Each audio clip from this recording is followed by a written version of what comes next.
Ladies and gentlemen, good evening and welcome to another episode of Trudge Report. This is a recovery-based podcast, but don't worry, if Corey doesn't look sober or he appears intoxicated, we will handle him after the podcast. We talk about plenty of other things, not just sobriety, but sports, trending topics, and a good bit of nonsense. My name is Sean and I'm your host. I'm joined by my good friends and fellow trudgers. Please remember to listen on Apple, Spotify, or wherever you may get your podcasts. You can watch our videos on YouTube and Facebook, but please be sure to download on your listening platforms. Remember to like and subscribe on all social media outlets with the handle @TrudgeReportPod. We are brought to you by Stella Mix Podcast Management and our wonderful producer and editor, Miss Janine Stella. Gentlemen, good evening. Happy Monday. Happy recording Monday. We'll go Greg first because you're first on my screen. How are you tonight, sir? Very good, very good. Glad to be around you fine gentlemen on this evening. Nothing new or crazy to report, but I did want to just make a real quick mea culpa. While I don't want to be in the business, nor do I think we should be in the business of apologizing for telling our truths or anything like that. I was listening back to some old episodes and whatnot, and I realized like there was an episode several months back where we were talking about, relationships and stuff like that. And I realized that for myself, I was telling a story about a young lady that, I dated for, blink and you miss it kind of moment. But I kind of in saying that and talking about just again what my truth and my perception was and all of that, I maybe came off a little rough or could be perceived as kind of talking down about her or putting her on a pedestal, or putting myself on a pedestal or anything like that. So I just wanted to like clear the air on that if there is any air to be cleared, but certainly like I felt like a good idea to put it out in the universe that I was not the right person for that human and she wasn't for me either. And she's since gone on to do great things. She's got a beautiful family. She runs her own business. It's so good for her. And I'm living the dream as well. So I got a podcast with my boys every week. What's better than that, right? One that doesn't pay us either, by the way. So that's kind of cool as well. So altruism at its finest. Yes, but certainly wanted to clear the air on that because I'd never be one to sit here and use this. We want to help people with this and not Agreed. To sit here and talk down about anybody. So there's that. In other real quick news, explosive bombshell today. I don't know if you guys heard, but Jimmy Haslam, the owner of the Browns, went on record and said that it was a big swing and a miss acquiring Deshaun Watson. So in other explosive breaking news, the sky is blue and also the rent is too damn high. Yeah, exactly. So thank you for that genius comment. Jimmy Haslam will continue to trust in you to run the esteemed Browns organization. And one last little bit, I just want to put it out there, mostly to rile Corey up, but Corey's one of Corey's favorite man crushes, Cleveland's own Jason Kelce was on his podcast last week, and I was listening to it. It's a great podcast. Him and Travis do, but I do take issue with the fact he was bringing up the fact that the Browns are getting ready to possibly build a new stadium. It's supposed to be state of the art. Everybody's seen the renderings. It looks very, very cool. It's going to cost a ton of fucking money to build it. But Jason Kelce gets on here and he's like, I'm a fan of playing in the cold, and I think football should be played in the cold, and Cleveland doesn't want that, and we want a stadium downtown. And respectfully, Super Bowl champion Jason Kelce, fuck you. Go enjoy your retirement. Okay, keep doing your little podcast. Have fun with your kids. You left Cleveland, and while you will always be near and dear to our hearts as a hometown guy, respectfully, enjoy your life elsewhere. Because us people that go to those games and pay overpriced tickets and pay for overpriced hot dogs and pay for overpriced everything would much rather not freeze our asses off in the middle of the Cleveland winter. Thank you very much.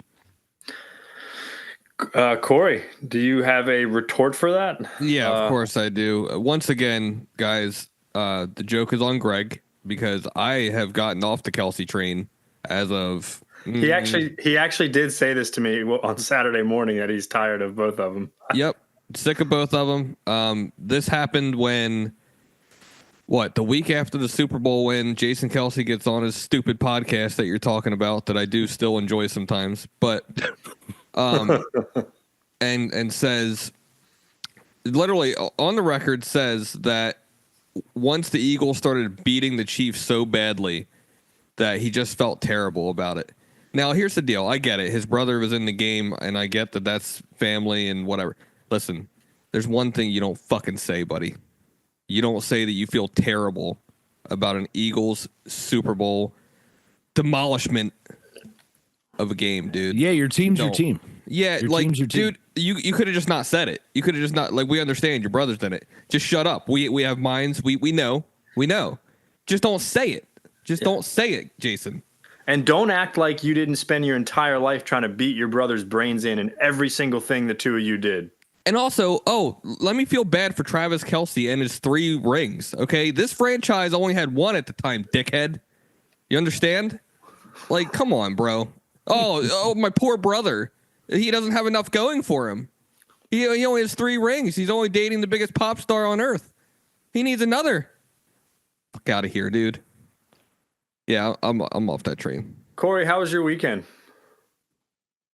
Dude, I'm grumpy. I'm grumpy right now. I just. In other news, sky is blue. Yeah. My kids just gave me hell going to sleep. I fell asleep briefly while trying to put them to sleep, and then I woke up at 8:57, and I said, I got to get on that fucking podcast. I just cussed. I'm trying not to cuss, guys. My weekend was fine, though, but everything's fine. Everything's fine, guys. It's all good. Good.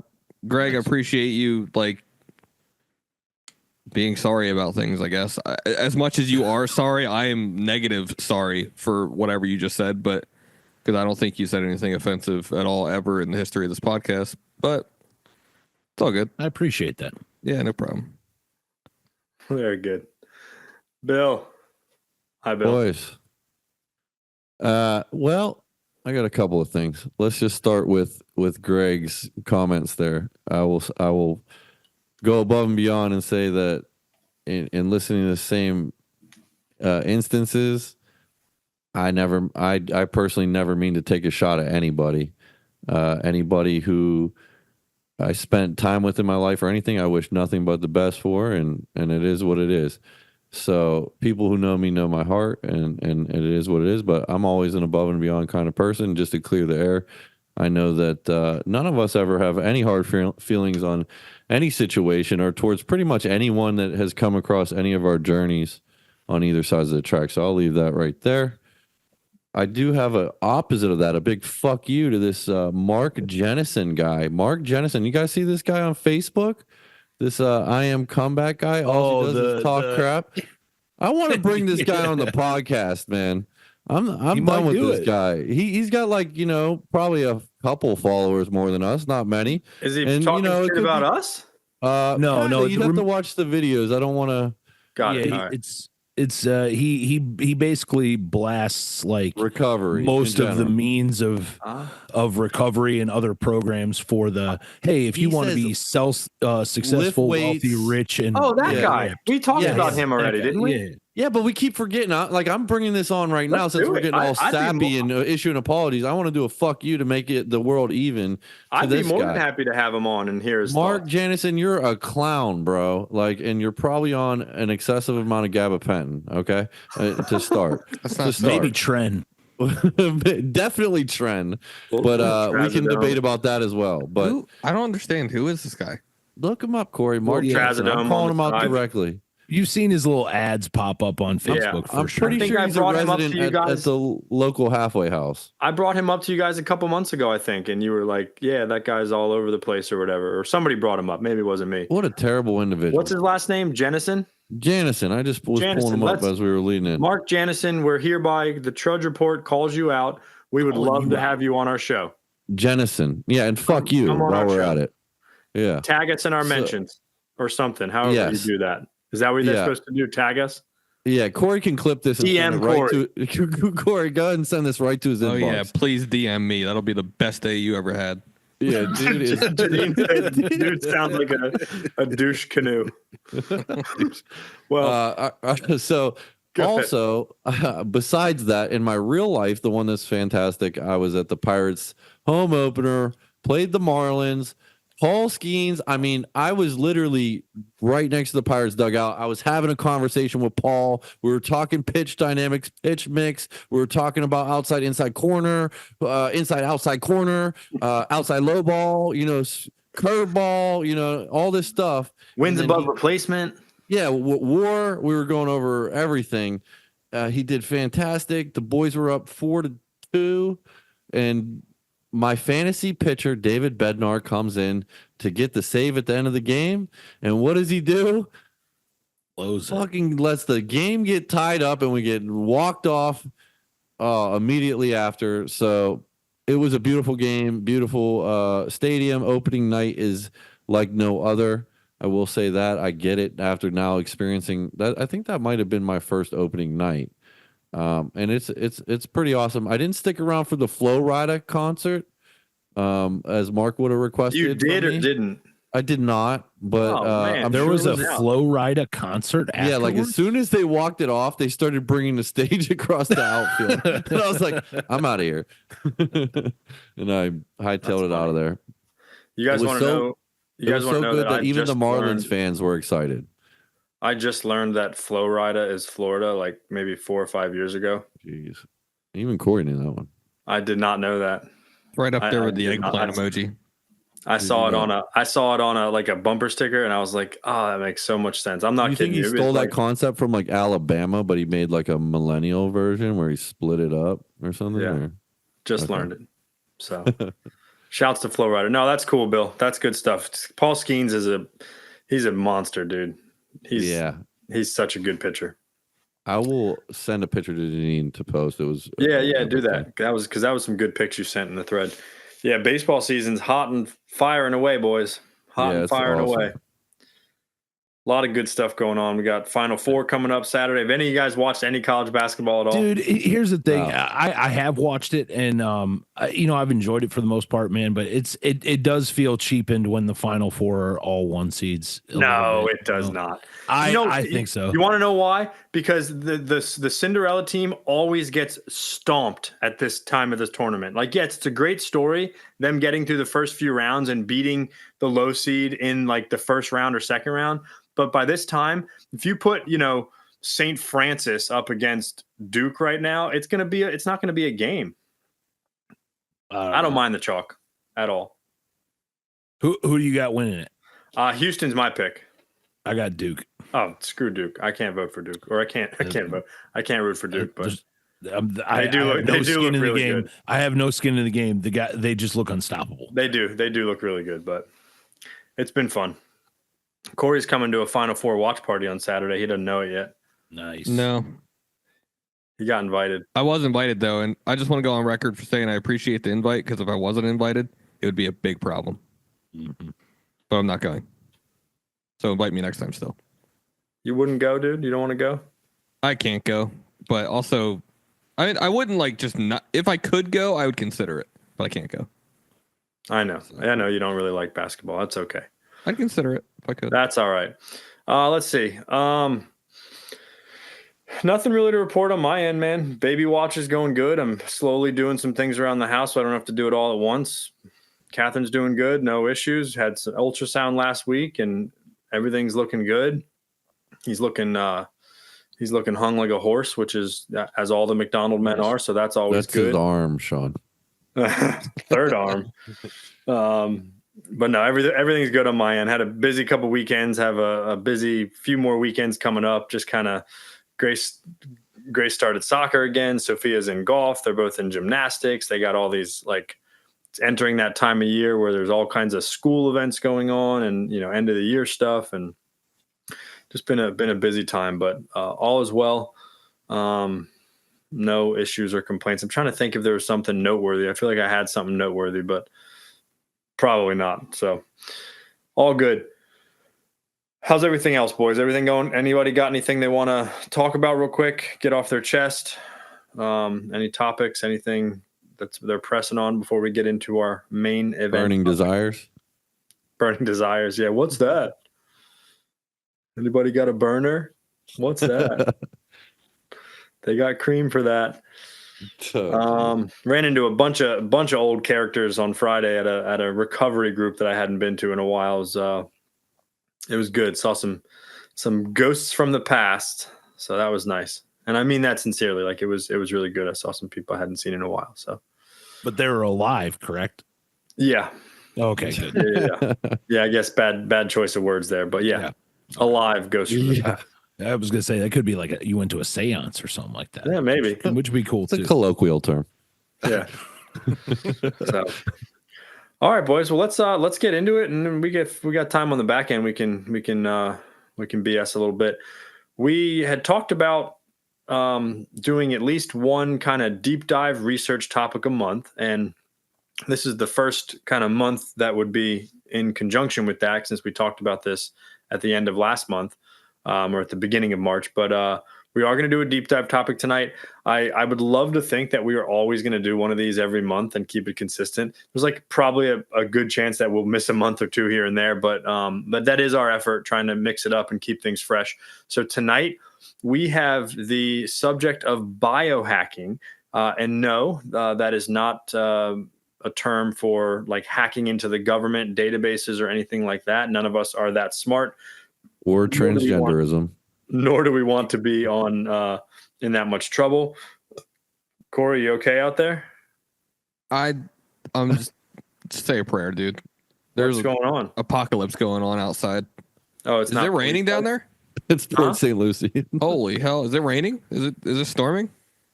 In Ohio, Greg? I don't know. Is it? No. I gotta put my feet on the floor so I get grounded. Grounded. You gotta stay It's not over here in South Stewart, Corey. If Everything's you good. put your rubber shoes on, you'll be less likely to be hit by lightning. Corey. Yeah. Oh, I don't have There you go. shoes on, dude. Oh my God. Shit. Corey, they say go outside and hold a metal rod in your hand, and that's like you're least likely to get hurt that way. Dude. Your mic holder. Yeah. Just take that out. Yeah. Everything's metal. Do the Everything's podcast metal. from the storm. I'm connected to like the Jim electronics. Cantor. Dude, Jim Cantori. There's an E on the end of that, Greg. Cantor. Yeah, well, Well, it's is a the E silent. silent? That's a silent E. That's a silent. Yeah, he's the man, dude. Yeah, but when he comes Man. to Stewart, He's the man. Good. So biohacking, I'm going to go first because we kind of each took a different subject of it, or a different like kind of compartment of it, and I'll describe it and everything. So I'm going to go first, and then we'll go around. Each of us have a little 10 or so minute presentation, give or take. I'm sure a couple of us will be a little less or a little more. But this is definitely in conjunction with better living, wellness, kind of things you can do, for your body and your health, and keep it, we are in recovery. So we're taking care of that part of our health. It just goes without saying that we should be taking care of our physical health, not just our emotional and spiritual health as well. So let me get my screen up here real quick. All right. So I got some research here. All right. Biohacking is a broad term for non-specific lifestyle self-improvement. It may involve making incremental changes to one's body, diet, lifestyle to improve one's health and well-being. It's also known as human enhancement. It can range from different efforts to improve brain function, to faster weight loss, to just overall physical health. Most of these I loved this part. Most of these undertakings are relatively safe at home, while others may pose health risks and produce varying lifestyles. And I do have a couple, like I found some, it's amazing what you find when you start deep diving on the internet for random topics. You find all kinds of stuff. Biohacking is a do-it-yourself DIY form of personal improvement in which people attempt to change aspects of their biology to improve their health, performance, or well-being.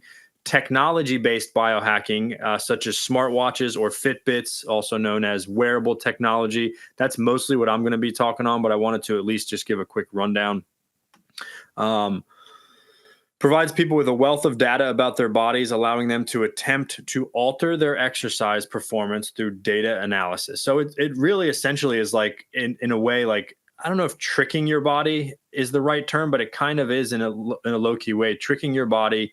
And this kind of goes along with like a lot of the newer, and I know Greg will get into some of it with his diet talk because he's got diet, but like the newer kind of psychological approaches to diet, where it's not just about like physical, like I'm just not eating this kind of foods, or I'm eating all of this kind of foods, or no this or no that. That's obviously a part of it, but it's more of getting like the mindset of, you know, how to diet and the psychology behind it, which I think is pretty interesting.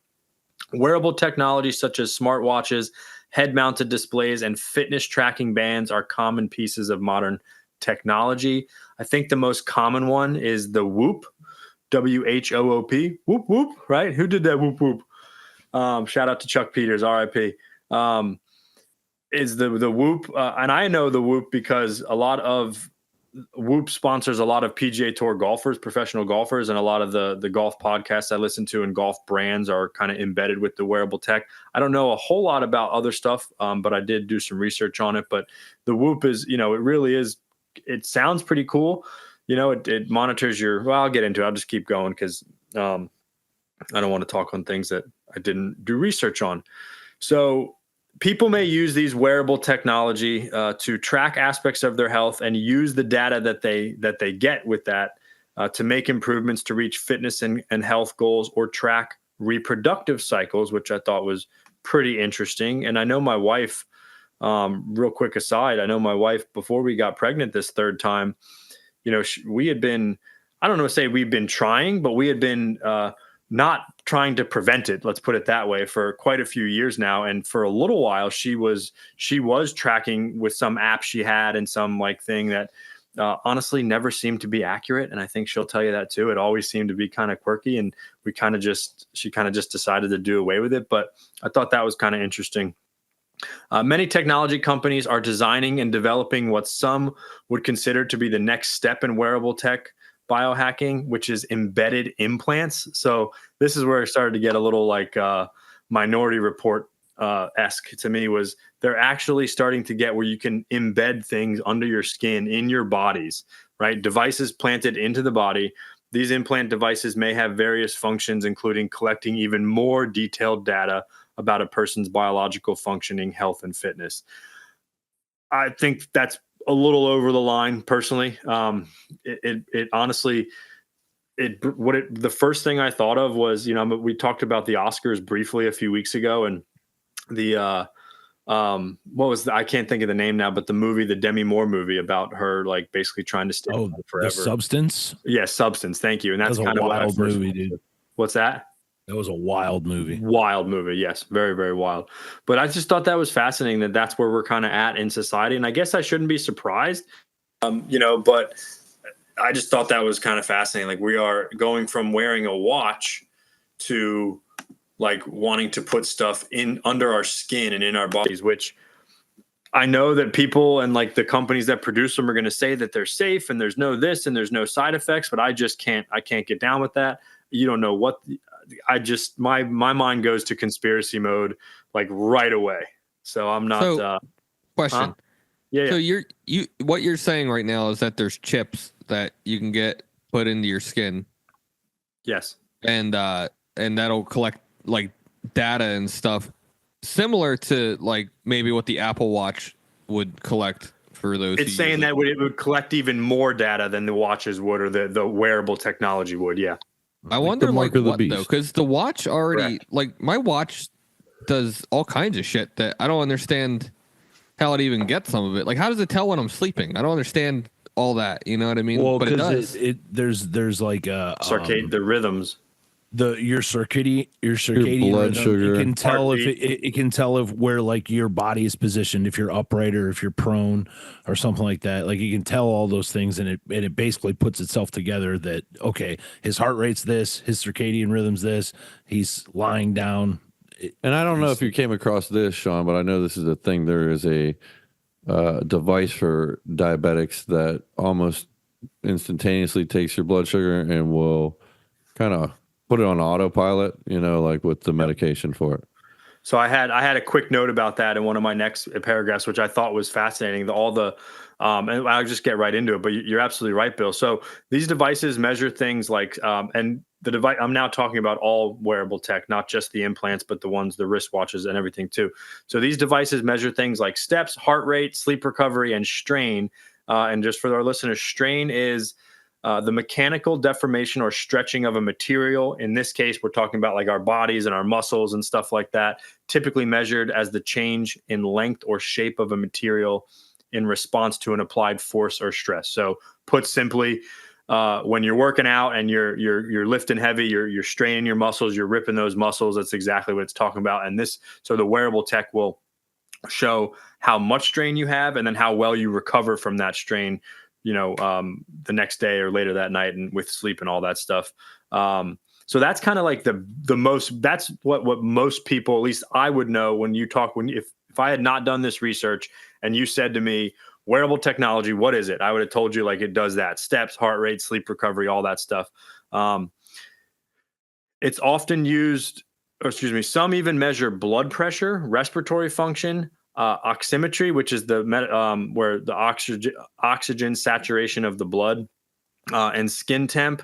And then they also have they can measure long-term data. And this is what I assume would be more of where the implants would come in the naturalistic environment of participants, allowing for ecological momentary assessments, meaning they can help predict current or future issues with stuff like gastrointestinal problems, cystic fibrosis, electrolyte monitoring, atrial fibrillation, asthma tracking, and to Bill's point, the diabetes and the blood sugar level and stuff like that. So fascinating stuff.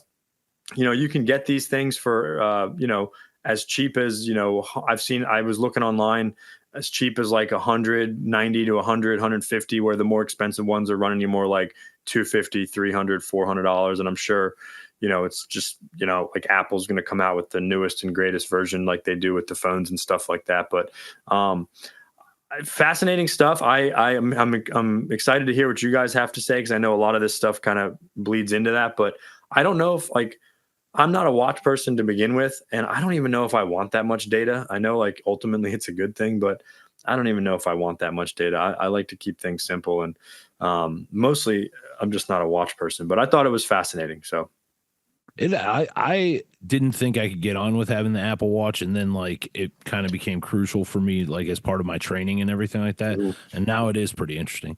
Matter of fact, there's times I will use it during other strenuous physical activities just to see where I want to check the metrics on that too. Yeah, baby.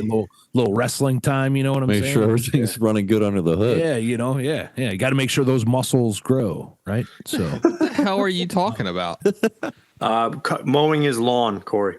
Oh yeah. Yeah, I don't pay people to do that for me. Shoveling snow. Greg, you'll be happy to know that I currently don't either. I cut my lawn today. I'm still on don't worry about very it. Nice. Very nice. Very nice. But summer's coming, dude. Summer's fucking coming, and I don't know, dude. No, I'm spreading the word about you, Sean. So yeah, fascinating stuff. Any guys want a quick comment on what I said, or you just want to go right into the next one? Yeah, no, I think that the only kind of side point is the methylation and nutrigenomic test, which methylation test is basically how your body processes right and breaks down the food, and these are actually classified as home diagnostic tests. And the other test that I mentioned is a test that will basically, you send it out and they'll tell you your body is more responsive to avocado. These are the food groups that are for you, and these are the ones not so much. So methylation will tell you how well your body can break it down, and then this other test will tell you which ones you could stick with. Thanks, Sean. I'm glad I really appealed to you there. No, I'm getting something, because my mom growing up, let me see, Live Right for Your Type. This is a book. I can remember my parent reading this book with my mom, and she gave me the small version of it that tells you what food groups and what foods are beneficial for your blood type, neutral for your blood type, and ones you should avoid for your blood type. And it's really a fascinating book. That's all. I just wanted, because that's what you're just talking about. Too, sure. going along with that, have you guys seen or kind of like the whole topic? I saw these the other day and pretty sweet. They're very expensive, but have you guys seen this like Hume? Hume is one of the brands, anyways. The home, the body scale thing, where it's just like a regular digital scale, except it's got this like handle on it, and you like pull it up as you're standing on the scale, and it like gives you a full biometric readout of everything. So it's like not just your weight, but it's like it gives you your body fat percentage and like breaks down all this stuff like for you in an app. I thought it was pretty cool. I'm not going to spend $500 on one. But Yeah. You know what my problem is with all of this stuff probably that we're going to discuss tonight is that like in a couple years you can buy a $500 girlfriend, like anyone can, not just you, but you know what I mean. that would I'm going to need to know more about that, Bill. But no, it's that like, dude, for me, if this stuff isn't as simple as possible, I will lose interest. I will not do it. You know what I mean? Like even the watch, right? Yeah. I don't get into all the metrics and stuff. What I do use it for, Greg, like you're saying, like in the gym, it's helpful. I do like to watch, especially when I'm on the steps. I want to see my my heart rate at a certain point for a certain amount of time. I mean, that's as simple as like cardio is for me. I don't do all these stupid ranges and stuff that the machine will give you or whatever. Like I don't split machines, whatever. I just want my heart rate above this for this amount of time. I better be sweating by the end. Yeah, exactly. You know, I don't know. Not to like discredit anything we're talking about, obviously, but I'm just too dumb for it. I think that's what it is. I don't know. Hopefully you learned something tonight, Corey. It is a bit of a thing to take on, though. That's why I don't really do the watch thing. You know, it's just too much. And it's probably very like incremental too. Like once you're at a certain level of doing this, then it's like, oh well, let me get into this part of it, and then it's then you build onto it. I'm sure. Kind of like drugs, you know, like start out small, which is like a little marijuana. Like I'm good. Like this is fine. I was thinking like, Atomic Habits, but drugs, I guess, too, would apply. Ecstasy is nice. You know, I like ecstasy and hallucinogenics. And before you know it, you're smoking meth in a police parking lot. You know, not even realizing where you are. In a T-Bird. No, that was the LeSabre, dude. Oh, there's nothing wrong with a LeSabre, baby. That thing. The only thing nice about it was the color of Bill's background. It was sky blue, and everything else was not good about it. But anyways, that's another topic. Greg, you're up next with diet, sir. Yes. And while I do have some experience in this topic, I almost threw it all out the window because we were doing the biohacking thing, and I just am here to report I called up all 67 genetic testing facilities in the state of Ohio to see if I could go in and get like a Terminator titanium endoskeleton or exoskeleton put in, or even just in the crotchal region. Most of them hung up on me. I do have a couple restraining orders filed against me. First time for having that in about 9 years, so that's a plus. So yeah, I'll stick with the food, I guess. Yeah, I guess we're a few years away from it, boys. But you know, coming soon with the implants. That's right. So yeah, dieting, right? What everybody doesn't want to do, but it's the best way to really get, you know, results, especially if you're looking to get in shape. And I thought that all this was a crock before I really started like buckling down with it. I always said I was that guy, like, I'm not going to weigh out my food. I'm not going to do all this, that, and the other. But really for a guy like me, I kind of had to, man. I don't have a great metabolism. I am one of those people that have a hard time portioning out their food. I don't know who can relate, but I kind of come from a household where we didn't have a lot of money. So it was like, you're going to eat what's put in front of you. You know, there's starving kids in China, all that kind of stuff. And that kind of like, you know, as I grew, you know, so now we go to the Wynn Buffet in Las Vegas and I gorge myself until, you know, I need my boys to almost carry me out of the place, you know. Still don't know what that is, but whatever. That was an exception, I will say. But even, you know, you go out to a restaurant and they put this massive plate and food in front of you, and like, I'm the type of person, man, like I'll eat after I'm full if it's there in front of me, you know. So so this is kind of some of my experience I'll throw in here, but certainly from what I got from the research, number one, prioritizing whole nutrient dense foods. So any biohacking diet, no matter how personalized, should focus on these whole nutrient dense foods: fruits, vegetables, legumes, whole grains, lean proteins, and healthy fats. I sent through a photo. The Janine will post for any of the viewers watching, but like just an example of that. I made dinner for my girlfriend and I this weekend, and we kind of went all out a little bit, but this was like a bit of a crazy example. But what you see in the picture, if you guys can see, is all one ingredient foods, right? Those are all like from a fresh market, and everything's one ingredient. We don't have a lot of processed food there. We've got shrimp, we've got Delmonico ribeye, we've got top sirloin cutlet, organic eggs, cage free. The beef is grass fed. When I started to hear those terms originally, I'm like, oh, that's just a way for people to make more money off of food, and justify charging us more money. But the truth is, it's, especially nowadays, not that much more expensive, and you're getting a much better product. Avocados, some fresh cheese there. Really, the only quote unquote processed thing is the bread, but it was freshly baked bread, so it's not something that was prepackaged or anything like that. It wasn't bought at the inner aisles of the grocery store. Correct. In contrast, we want to stay away from ultra processed foods, which is essentially all the sweet and good shit that we've all grown up loving.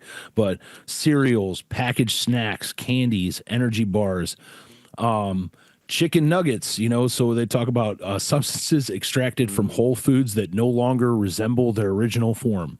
A chicken nugget, right? Packaged bread, refined seed oils, that kind of stuff is what you want to stick to. Using quality protein sources. So kind of like I was just saying, like the grass-fed beef, the cage-free eggs, wild-caught fish, free-range poultry, even stuff like, if it floats your boat, like tofu, tempeh, lentils, that kind of stuff.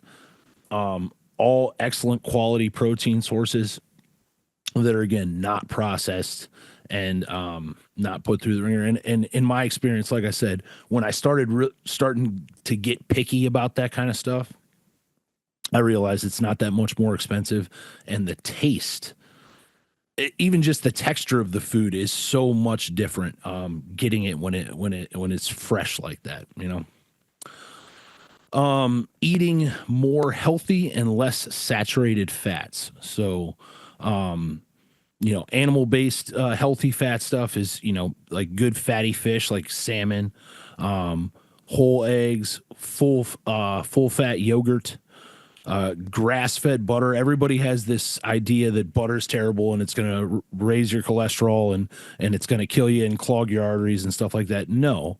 But if you're eating, I can't believe it's not butter, and calling it butter all the time, and God knows what's in that. If you turn the oil. Right. If you turn the bucket around and look at all the ingredients on that list, you might be a little bit surprised about what you're putting in your body. But, grass-fed butter, duck and goose fat. Our boy RFK loves the beef tallows, as he calls them. That stuff's delicious, right? The tallows. But you can get that, man, and it's actually really good. He ain't lying though, right? He ain't lying. The boy ain't lying. All right? That guy's buff as shit too. I'll listen to anything he says. He's like the political Liver King. I eat this tallow. I killed a deer with my bare hands last night. No, all due respect, the guy's great, man. The deer are trying to buy me off.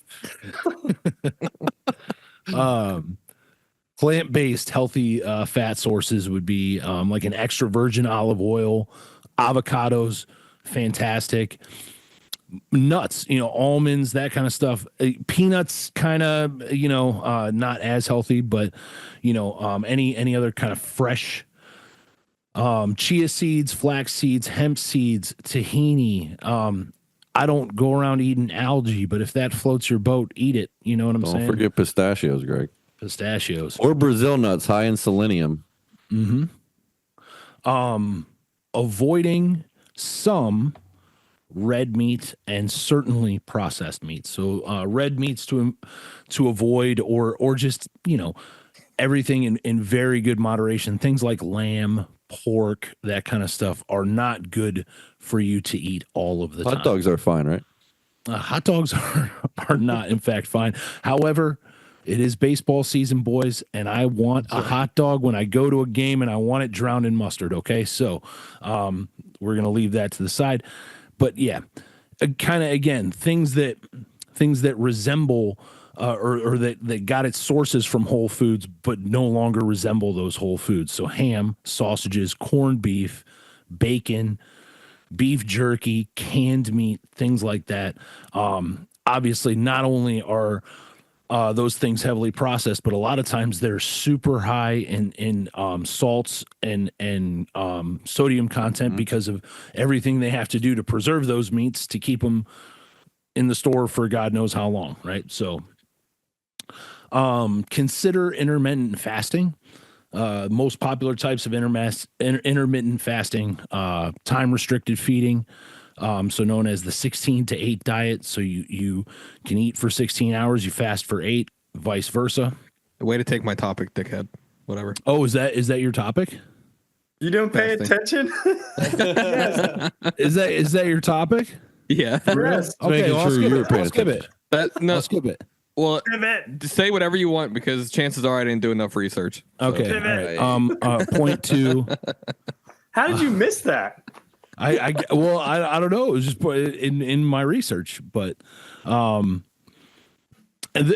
do have some stuff on supplements too that Bill, I know Bill was covering, so I left that out. So No, go ahead. Just finish this out here. No. Hey, good thing we didn't let you go forever. Wrap it up. No, that's all I got. Except I will say 2 last things. Number 1, ensuring optimal hydration levels is so important, and it's the easiest thing to do. Drink a gallon of water a day. It's so simple. If you drink more than a gallon, awesome. Drink a gallon of water a day and practice mindful eating, right? So again, that's something that I struggle the most with, but like savoring each bite of food, listening to your body's hunger and fullness cues, eating purposely and avoiding distractions while you're eating, things like that. I keep a food journal. I still keep a food journal to track what I eat and keep myself within my macros range, right? But that has been the biggest biohack that I've done is I had macros that were set for me by a trainer. I stuck to those macros, and over the course of the last 4 years, I've lost 100 pounds, so, and I feel great. I feel the healthiest I've been in my entire adult life.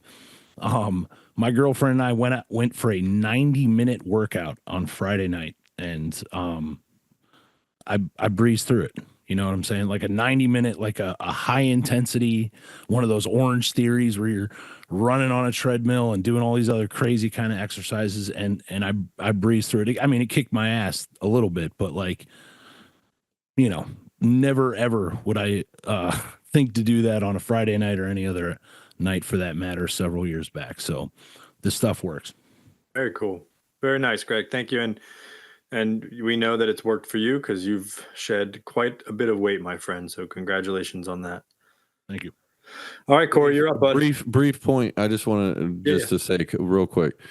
I agree with the water, but also in conjunction with mineral salt, because you can drink a bunch of water, but you could also just flush your system out if you're not absorbing that water correctly.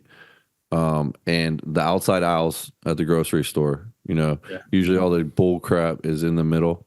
That's why they make it like a maze. But great job, Greg. Yep. Thank you. You're up, Core. All right. I mean, Greg hit it all, but I'm just kidding. That was funny. I will say, Greg, on your dieting part, dude, that is, God, dude, it's so hard. It sucks. It's so hard. It's not easy. It sucks. My biggest weakness, like I can meal prep and everything, and I mean, you hit the nail on the head with all of it. My biggest weakness is I have kids, and those kids have snacks, and those kids' snacks are just great. Cheez-Its, Yeah. Goldfish. I mean, Doritos. I don't know. They're just so good. All jokes aside, everybody's more than welcome to help me out with fasting. I knew nothing about this, which is why I forget how many topics were left on the table, Sean, when you proposed them, but I feel like there was at least one other one, and I picked. Yes, there was. There was, Sean. No, there was. No, but when we started, there was 4, and you chose fasting. But that's what I'm saying. Oh, okay. So I thought you meant like the 4 of us got a topic, and we still had a bunch left over. No. Gotcha. I meant there was 1 or 2 left over, and I picked fasting because I knew nothing about it. And once upon a time, somebody told me, I think it was in maybe health class in high school or something, that not eating. Not eating in the idea that you're going to lose weight is incorrect, unhealthy for a few reasons, but eventually your body basically goes into starvation mode and ends up storing fat, which is not your objective when you're trying to lose weight, right? And so I kind of always thought, well, if that's the case, anybody that's like doing any type of fasting is an idiot. Turns out that I was the idiot and I didn't know what intermittent fasting was. So I got some notes here. So basically, and obviously, intermittent fasting is you only eat during a specific time, which makes it intermittent. Like Greg at least started to say, like there's that, what'd you say, 16-8 method? Is that right? Yeah. Where you I mean, there's a few different methods, but that was like the most prominent. It seemed like for some reason, probably the easiest to accomplish. I mean, but yeah, the idea is that you only eat between a 6 to 8 hour window, I guess is what I've read. So for example, from the hours of like noon to 8 p.m. is when you do your eating, and then you only consume, I guess, like 0-calorie beverages in the rest of the hours. And ideally like 8 of those hours you're going to be sleeping or however you sleep. If you're me, that's not happening, but whatever. So that being said, in that 8 hours that you eat, at first, when I first read that, I thought, well, that's not that bad.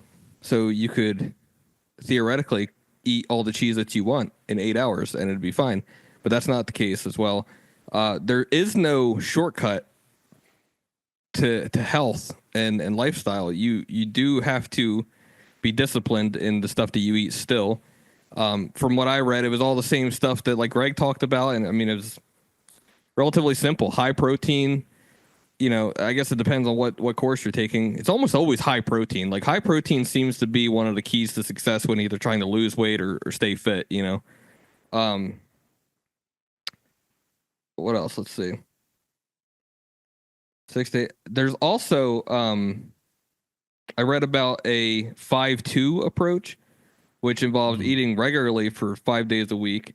For the other 2 days, you limit yourself to one 500 to 600 calorie meal. I'm not doing that. I don't know about you guys. I'm not doing that. I actually, and I'll admit this real quick while I'm scrolling through my notes here. Last night, I'm doing some research on this stuff. I promise I didn't exactly wait till the last minute, but almost. I did a little bit of preemptive research. I didn't want to disappoint Sean entirely, but God knows I've done that enough. But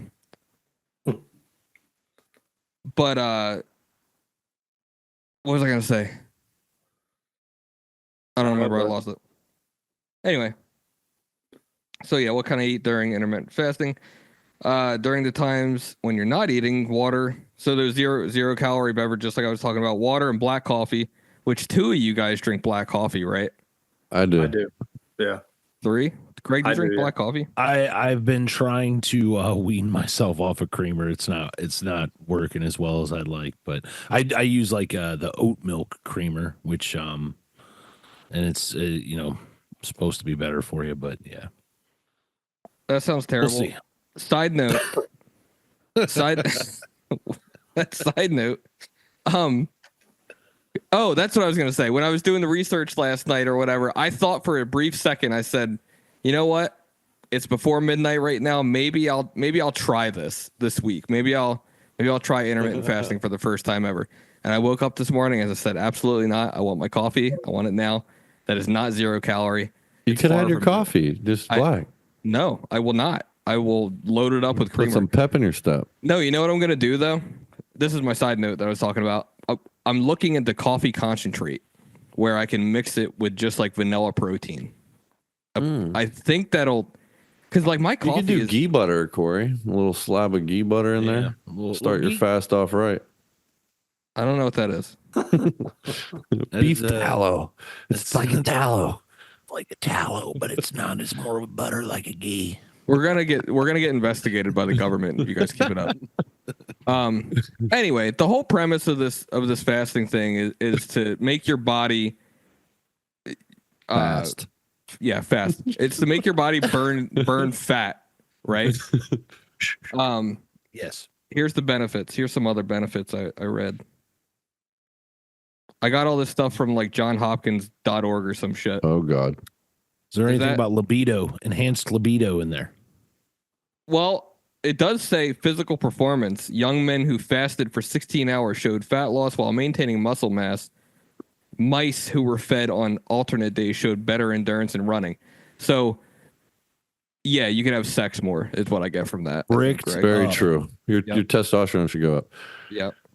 Apparently, thinking and memory studies show that intermittent fasting boosts working memory in animals and verbal memory in humans, in adult humans. Cool. Heart health, improved blood pressure and resting heart rates. Which, by the way, on that note, dude, I was thinking when we were talking about Apple Watches, Sean, you and I are sitting at Flanagan's one day. We're just sitting, right? We're sitting at Flanagan's eating our meal, and my watch tells me that my heart rate went up to 124 beats per minute. I'm like, what the fuck? What's going to happen? A good burger. Dude, I was like, am I about to die in front of my friends? And I think it just glitched or something, to be honest, because I felt fine. I don't know. What's this? Type 2 diabetes and obesity. In animal studies, intermittent fasting prevented obesity. And in 6 brief studies, obese adult humans lost weight through intermittent fasting. People with type 2 diabetes may benefit. Most of the available research shows that intermittent fasting can help people lose body weight and lower their levels of fasting glucose, fasting insulin, and leptin. What the hell's leptin? What's that? I think it's a protein that your body produces. While reducing insulin resistance, decreasing levels of leptin, and increasing levels of, oh my God, I don't know that word. We're not going to talk about that. This is the point where you can tell Corey didn't he just copy and pasted the research and didn't read it. What did you do? Does it say anything about autophagy in there? So the real trigger point here is, so fasting, breakfast, break, fast, right? So when you eat food, you go into rest and digest. So when you rest and digest, the thinking is that you store fat more often. When you begin to fast, your body eventually gets past that hunger point, and you go into what is essentially an elevated state of your nervous system. More think from an evolutionary standpoint, like I need to go find some food. So my body becomes, then my central nervous system becomes more awake. And then I begin to burn off fast quicker, and it induces ketosis, which is where you, after a while, you'll induce ketosis. Ketosis is when your body begins to use your fat supply as your energy supply. So that's when the major inflection point for fasting really starts to take off. That's when you've turned the corner. You're like doubling down now. Yeah. Now you're not only are you limiting intake of your calories, but you're also your stored fat is being used for your energy, if that makes any sense. So right. real quick, Janine put it in the chat. I was wrong. Leptin is a hormone produced by fat cells that plays a crucial role in regulating body weight and energy balance. So pretty much what Bill was saying.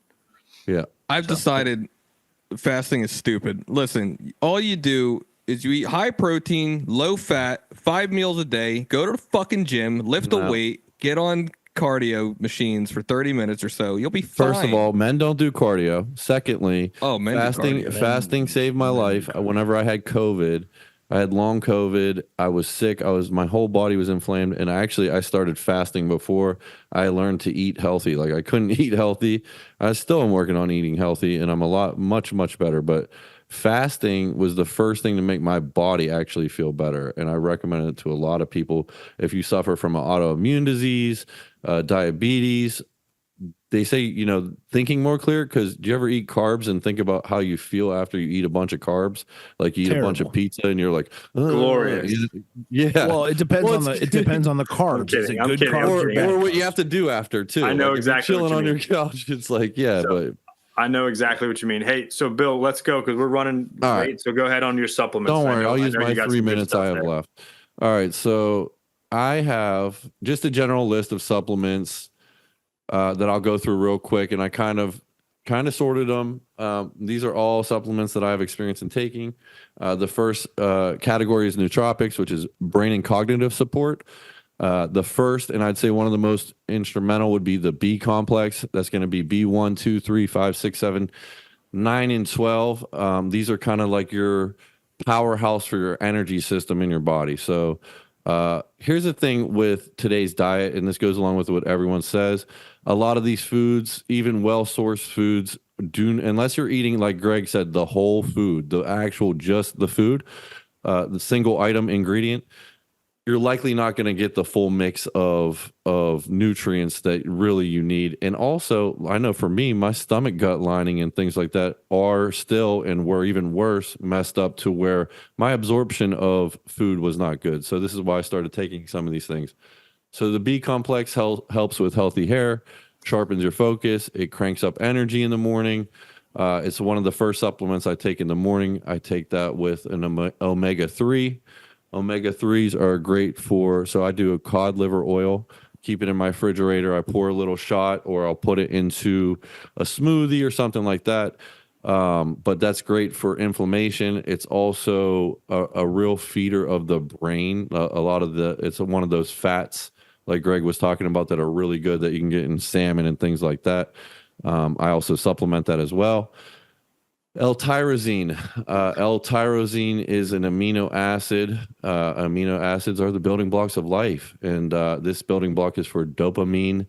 It boosts mental clarity. I love L-tyrosine. If you guys aren't familiar with that, it gives you a nootropic, elevated thinking power in the morning, and it really kind of enhances my B complex as well. So I really love that on work days, taking that in the morning.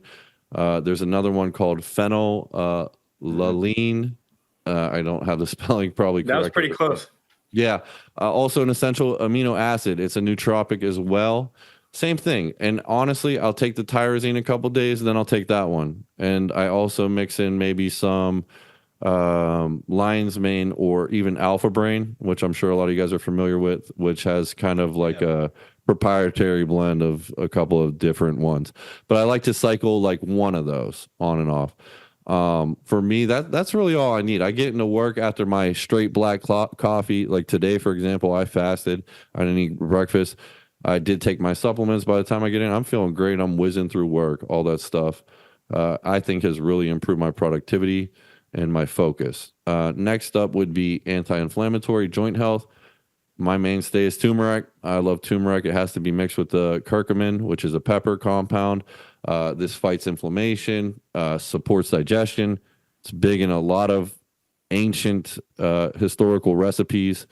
Boosts mood. It's known to be good for blood sugar. It's got a myriad of benefits for the body. I would highly suggest that. It's dirt cheap to take as well. Yeah.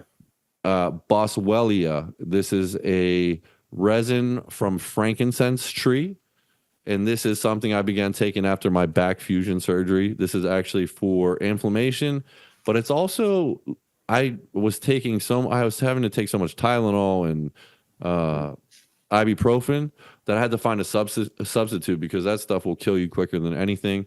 In fact, I think Tylenol is one of the number one killers on a yearly basis. So I started taking this. I don't take it all the time now because I've cut a lot of my inflammation down, But if you are somebody who struggles with day-to-day pain, if you can't get past that because you can't get the exercise in, and you need to induce something to get rid of that, I would highly recommend Boswellia. It's also very cheap. You can get almost all these on Amazon. The next would be for detox / liver support. NAC, N-acetylcysteine. This is a precursor to glutathione, which is the master antioxidant of the body. NAC is given to you intravenously if you overdose on acetam. Oh, what's that? Nothing. Oh, yeah, I heard you now. If you ever were taken to the hospital for acetaminophen overdose, this is what they would give to you IV at the hospital. However, I take it in supplement form. It's also prescribed in, I don't know the dosing, but for COPD, which is, a lung problem. So it clears mucus. It's great for lung health. Fantastic for liver health. There's many studies on that. Also fights oxidative stress. Oxidative stress, if you can think of something rusting or oxidizing, that's what happens in that process in your body. Anything that is an antioxidant, that's why it's touted as healthy, as long as it's actually true, because a lot of times these days they will lie. Yeah. But this is actually one that works. It's one of my favorite supplements. My uncle quit smoking in Virginia this past 6 months, and I had that sent to his house for him, and I believed it helped him out. Spanish black radish. This, boys, is a secret of the pros. This one is for mucus congestion. When I get a cold, I take this Spanish black radish. It will completely clear out your sinus congestion if you're ever blocked up in your sinuses. Nice. It's dirt cheap. It's highly unknown. And then you have super greens, chlorophyll, spirulina. So these ones are cleanse catalysts. These are also energy and metabolism inducing. And there's also people these days also do. I also started. It's like the algae. I don't know. It's in my fridge, but it's these are all essentially the same things you're going to get off of eating a lot of vegetables.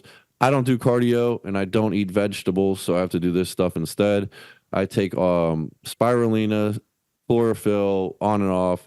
For me, I remember when I first started taking spirulina, my body felt so good, and I was like, "This is because I don't eat any vitamin or any vegetables." Period, and which is true. I barely do.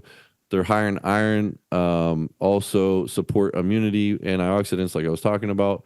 It's the glow up for the green team. Creatine, I will take on and off as well. I think that's an important supplement. It enhances brain energy. It's good for building muscle mass, which is important. And it boosts strength, which is very important. Gotta drink water, though. What's that? Gotta drink water when you're taking creatine. Amen. And I have this, it's like non-compounded form of it that's easy to digest, because the regular kind is hard for me to digest anyway. That's probably why they say drink water with it. Yeah. Vitamin D is the lifeblood of almost everything. I think it's a precursor to a lot of diseases, is a low vitamin D level. I personally like to take 5,000 to 10,000 IUs a day mixed with vitamin K2, which is the element that carries that through your bloodstream.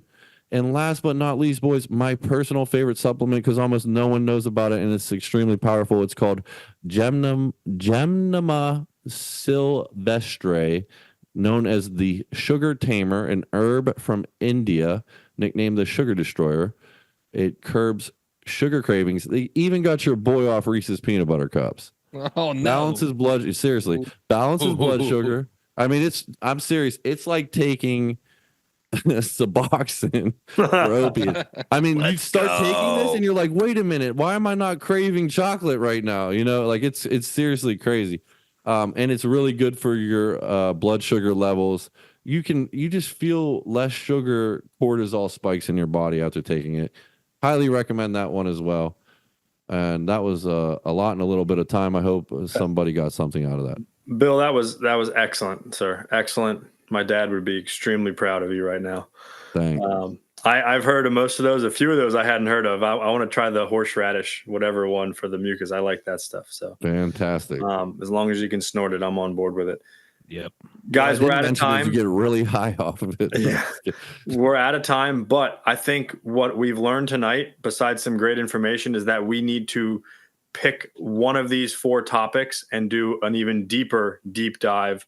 All 4 of us make it one topic for one episode, because we could talk so much about supplements. You know, there's stuff that we hadn't even tapped into yet, and just the different variations of them, what we give our kids and all that. So we're gonna definitely circle back to this. We could talk about more fasting, juice fasting, stuff like that. I think it would all be extremely good topics. Anybody got anything real quick they want to say to wrap the show? No? Great job, guys. Really and truly, that was good stuff. Shout out to our listeners. Please like, follow, and share on all socials at Trudge Report Pod.